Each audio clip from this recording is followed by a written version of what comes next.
berangkat ya. Pas dari situ Dwi sampai tempat Mas, baru Mas ngomong, kan Dwi nanya tuh, apa itu? Nah, habis itu Mas jawab, Satjiao bahasa Inggris. Waktu Dwi sudah di dekat Mas, Mas agak jauh dikit, baru Mas ngomong Satjiao bahasa Inggris, sudah gitu. Oke, Ya ngulangi nih. gak usah langsung bareng.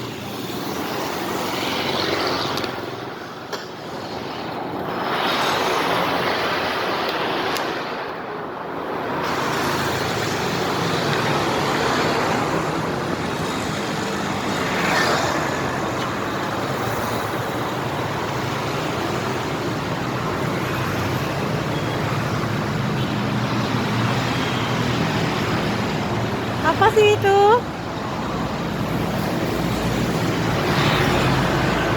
Satjiao bahasa Inggris.